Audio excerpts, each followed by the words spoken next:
Hello नमस्कार साथियों। समग्र क्लासेस के यूट्यूब चैनल में एक बार आपका पुनः स्वागत है। दोस्तों, पिछली कक्षा में हमने आरटीई के महत्वपूर्ण प्रावधान, उसकी धाराएं और उसके अध्याय के बारे में देखा था और उससे संबंधित जो भी महत्वपूर्ण अनुच्छेद, उसकी पृष्ठभूमि के बारे में देखा था। दोस्तों, आज हम इस वीडियो में आरटीई से संबंधित महत्वपूर्ण प्रश्नों के बारे में चर्चा करेंगे। तो चलिए शुरू करते हैं। आज का हमारा पहला प्रश्न है, उच्चतम न्यायालय मतलब सुप्रीम कोर्ट के किस मामले के निर्णय के कारण संविधान के अनुच्छेद 21 के कार्य क्षेत्र का विस्तार कर शिक्षा के अधिकार को उसमें शामिल किया गया? जेपी उन्नी कृष्णन बनाम आंध्र प्रदेश, गोविंद बनाम मध्य प्रदेश, परमानंद कटारा बनाम संघ भारत संघ, चमेली सिंह बनाम उत्तर प्रदेश।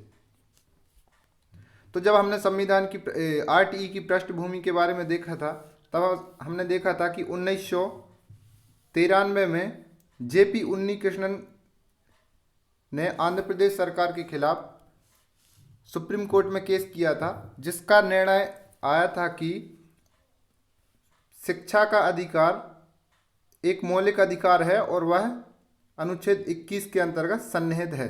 तो इसमें हमारा आंसर हो जाएगा आंसर ए। आरटीई से संबंधित दो ही महत्वपूर्ण केस हैं, एक मोहिनी जैन बनाम भारत संघ जो कि 1992 का है, और जेपी उन्नी कृष्णन बनाम आंध्र प्रदेश जो कि 1993 का है। नेक्स्ट देखते हैं, आरटीई एक्ट 2009 भारत में कब लागू हुआ? 1 अप्रैल 2009, 1 अप्रैल 2010, 1 अप्रैल 2011 और 1 अप्रैल 2012। तो ये सिंपल सा है कि आरटीई एक्ट जो कि बनकर तैयार हुआ था 27 अगस्त 2009 को और 1 अप्रैल 2010 से पूरे भारत में लागू हुआ, सिर्फ जम्मू कश्मीर को छोड़कर। नेक्स्ट है, आरटीई एक्ट 2009 में कितने अध्याय व धाराएं हैं? 7 अध्याय 35 धाराएं, 8 अध्याय 38 धाराएं, 7 अध्याय 38 धाराएं या 8 अध्याय 35 धाराएं। तो हमने कल देखा था जो आरटीई एक्ट, उसमें देखा था कि 7 धाराएं, 7 अध्याय 38 धाराएं और एक अनुसूची है। तो आंसर हो जाएगा सी। नेक्स्ट, निम्न में से कौन सा सुमेलित नहीं है? तो यह देखना है कि कौन सा प्रावधान किस धारा के अंतर्गत है और सुमेलित नहीं है। राष्ट्रीय सलाहकार परिषद का गठन धारा 35, राज्य सलाहकार परिषद का गठन धारा 34, बाल अधिकार संरक्षण आयोग मतलब एनसीपीसीआर है जो धारा 31 और विद्यालय प्रबंधन समिति एसडीजी धारा 21। तो इनमें से कौन सा सुमेलित नहीं है? तो एसडीजी धारा 21 के अंतर्गत सही है। राज्य बाल अधिकार संरक्षण आयोग का गठन 31 के अंतर्गत, यह भी सही है। राज्य सलाहकार परिषद का गठन 34 के अंतर्गत, ये भी सही है।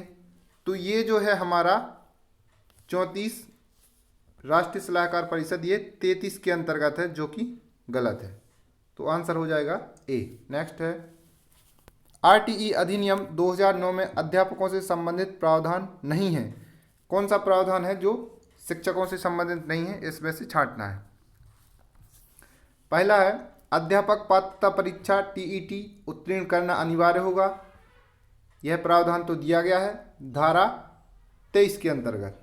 नेक्स्ट है, अध्यापकों से गैर शैक्षणिक कार्य नहीं करवाया जाएगा। तो यह भी प्रावधान है धारा 27 के अंतर्गत। सिर्फ जनगणना, चुनावी प्रक्रिया और आपदा राहत को छोड़कर कहीं भी गैर शैक्षिक कार्यक्रम में शिक्षकों का अभिनियोजन नहीं किया जा सकता, ऐसा प्रावधान धारा 27 के अंतर्गत है।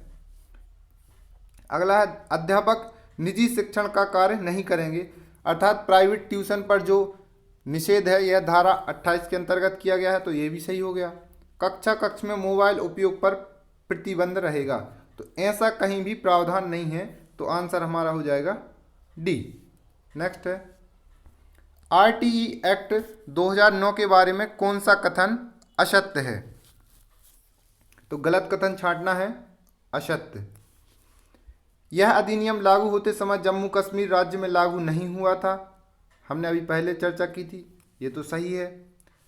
यह अधिनियम राष्ट्रीय ज्ञान आयोग की सिफारिश पर लाया गया था, तो ये भी सही है, CABE की सिफारिश पर आया था।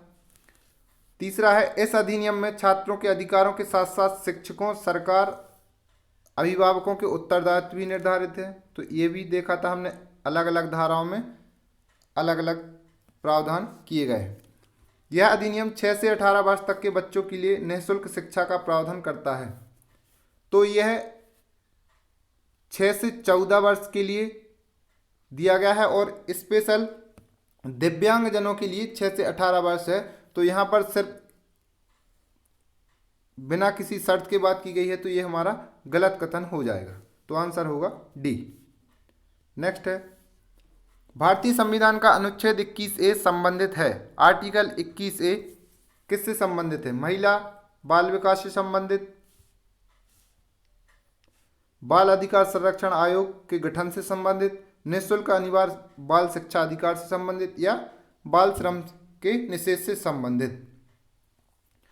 तो हमने देखा था कि आर्टिकल 21A जो कि 86वां संविधान संशोधन 2002 के तहत जोड़ा गया था, जो कि शिक्षा निःशुल्क अनिवार्य बाल शिक्षा का अधिकार एक मौलिक अधिकार बनाया गया था, तो हमारा आंसर हो जाएगा सी। नेक्स्ट है, शिक्षा विषय है संघ सूची का, राज्य सूची का, समवर्ती सूची का, या अवशिष्ट सूची का। तो शिक्षा जो है 1975 तक राज्य सूची का विषय था, परंतु जब हमारे बच्चों के लिए निःशुल्क अनिवार्य शिक्षा का प्रावधान नहीं हो सका राज्य सरकारों के द्वारा, तब हमने उसमें केंद्र सरकार के हस्तक्षेप को शुरू करने के लिए 42वां संविधान संशोधन करके 1976 में जो है शिक्षा को राज्य सूची से उठाकर समवर्ती सूची में डाला, तो आंसर हो जाएगा सी। नेक्स्ट, शिक्षा को मूल अधिकार कब घोषित किया गया? 2002, 2009, 2010 या 2011?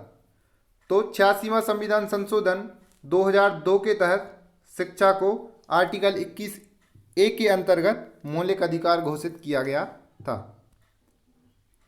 अगला है, RTE 2009 में पहली बार संशोधन कब हुआ? 2010, 11, 12 या अभी तक एक भी बार नहीं हुआ? तो 2010 में तो हमारा लागू हुआ था, 2011 में कोई संशोधन नहीं हुआ। पहला संशोधन 2012 में हुआ, जो कि RTE की धारा 3, 4, 5, 6, 7 के अंतर्गत हमने भारतीय संविधान के अनुच्छेद 29 और 30, जिसमें कि अल्पसंख्यकों के लिए अधिकार दिए गए थे, उनको मूल संविधान से उठाकर RTE के अंतर्गत अंगीकृत किया। तो ये था हमारा पहला संशोधन 2012 के अंतर्गत। नेक्स्ट है, निजी विद्यालयों की मान्यता प्राप्त संबंधी प्रावधान किस अनुच्छेद या धारा में बताए गए हैं? धारा 24, 18, 22 या 19? तो धारा 24 के अंतर्गत तो शिक्षकों के कर्तव्य और उनकी शिकायत को दूर कर जाना बताया गया है। 22 के अंतर्गत स्कूल डेवलपमेंट प्रोग्राम की बात हुई है, और 19 के अंतर्गत विद्यालयों के मानक और मानदंड की चर्चा है। तो धारा 18 के अंतर्गत जो है यह प्रावधान किया गया है कि विद्यालयों को पहले मान्यता प्राप्त करनी होगी, उसके बाद विद्यालय संचालन शुरू किया जा सकेगा। नेक्स्ट, RTE एक्ट 2009 में कौन सा प्रावधान नहीं है?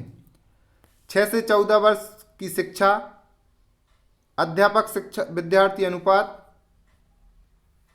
कमजोर वर्ग के बच्चों के लिए निजी विद्यालयों में 25% का रिजर्वेशन, या विद्यालय पूर्व शिक्षा। तो हमने देखा था RTE एक्ट के अंतर्गत यह प्रावधान भी है, यह प्रावधान भी है, और विद्यालय पूर्व शिक्षा, जिसे कि हमने ECCE के नाम दिया था, इसका प्रावधान भी किया गया है। तो अध्यापक शिक्षक अनुपात 1:25 ऐसा कहीं पर भी प्रावधान नहीं है, तो आंसर हो जाएगा बी। नेक्स्ट, 32 संविधान संशोधन के कौन से अनुच्छेद के उपबंधों के अधीन रहते हुए इस अधिनियम के उपबंध बालकों को निःशुल्क और अनिवार्य शिक्षा का अधिकार प्रदान किए जाने के संबंध में लागू होंगे। तो ये अभी हमने पिछले क्वेश्चन में भी देखा था कि आर्टिकल 29 और 30 जो हैं अल्पसंख्यकों का शिक्षा का अधिकार, इसके अंतर्गत आरटीई में शिक्षा का प्रावधान किया गया है, जिसे कि हमने 2012 में पहला संविधान संशोधन करके आरटीई की धारा 3, 4, 5, 6, 7 में जोड़ा था। नेक्स्ट है, कितने छात्रों पर 5 अध्यापक और 1 प्रधान अध्यापक का मानक निर्धारण किया गया है। तो यह हमारा अनुसूची से प्रश्न है, जिसमें कि छात्र शिक्षक अनुपात दिया गया है और यह प्राथमिक कक्षा से संबंधित अनुपात पूछा गया है। तो 5 अध्यापक और 1 मतलब 5 + 1 का मानक निर्धारण कितने पर किया जाएगा। तो हमने देखा था कि 150 से अधिक विद्यार्थी होने पर 5 शिक्षक और 1 प्रधान अध्यापक का प्रावधान किया जाएगा। तो आंसर हो जाएगा डी। नेक्स्ट है, छात्र शिक्षक अनुपात कक्षा 1 से 5 तक के बारे में कौन सा कथन, निम्न कथनों पर विचार कीजिए और नीचे दिए गए कोड के अनुसार आंसर देना है। तो इसमें देखते हैं हम, पहला है 60 बालकों पर 2 अध्यापक।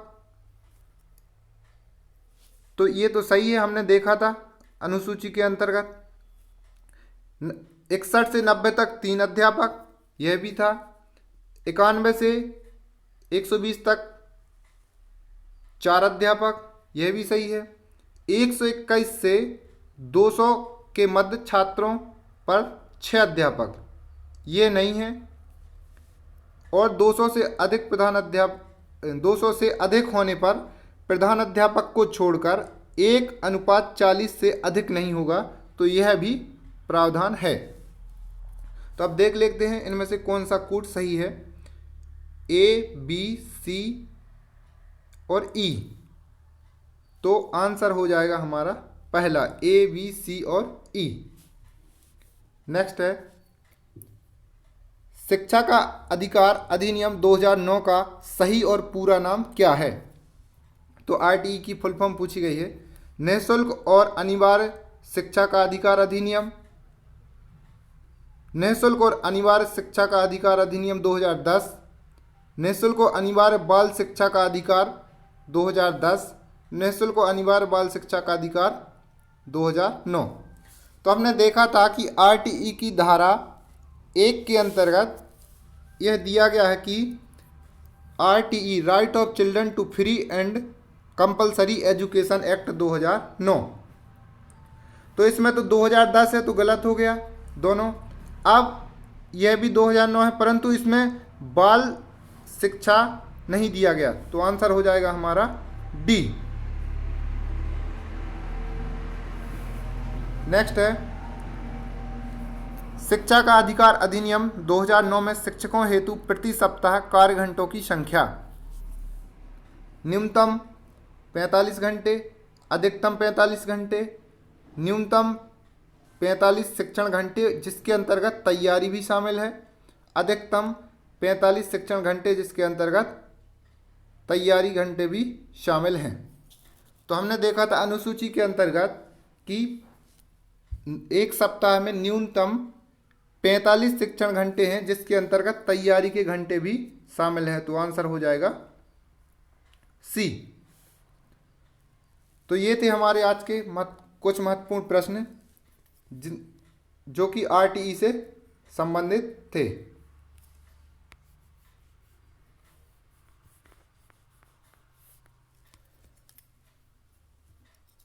तो दोस्तों जो भी लोग वीडियो देख रहे थे उनका बहुत बहुत धन्यवाद। फिर मिलते हैं नेक्स्ट क्लास में। यदि प्रयास पसंद आए तो लाइक अवश्य करें और काम का कंटेंट हो तो चैनल को सब्सक्राइब करें ताकि आगे की आने वाली वीडियो आपको मिलती रहे। धन्यवाद।